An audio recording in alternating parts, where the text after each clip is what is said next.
Vamos ver aqui. O que veio nesse kit aqui? Esse aqui é o DAT 650X. Vem um manual. Manualzinho.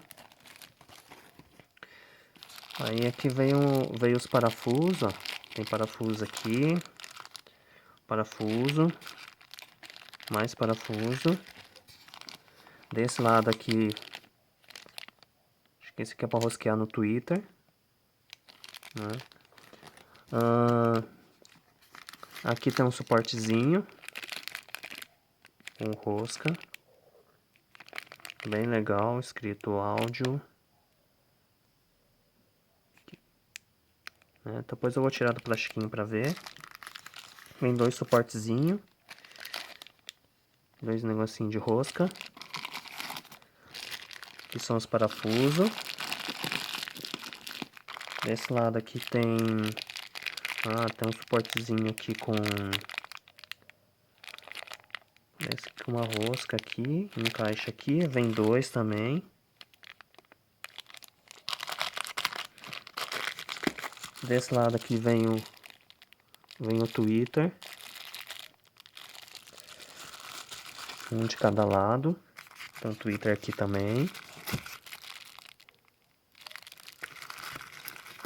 E aqui vamos tirar aqui para ver o alto-falante. Aqui tá o crossover.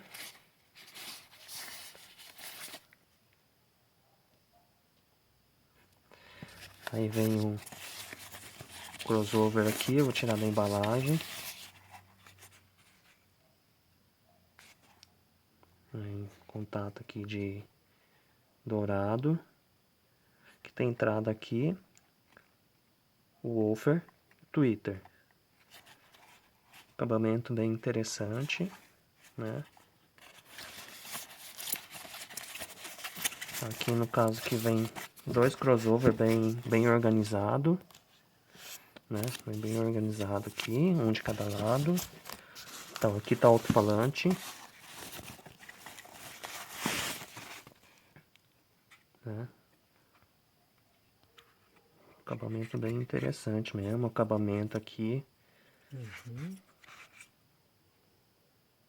Ó.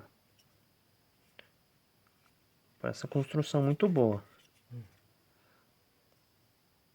Aqui tem os conector. Né? E embaixo dele aqui, tirar aqui para ver a tela. Tem uma telinha para proteger ele caso... Fica mexendo. Aqui, ó, parado. Aí. Tem uma tela aqui.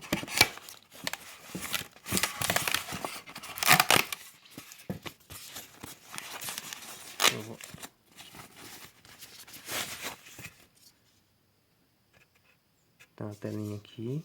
Aqui tem o símbolo da DAT. Né?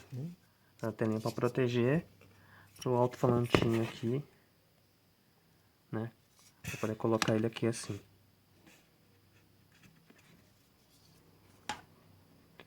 Então, eu achei bem interessante aqui. Parece que tá bem legal mesmo. Eu comprei hoje isso. Chegou hoje. O alto-falante aqui de 100 watts RMS. Né? Vem o Twitter.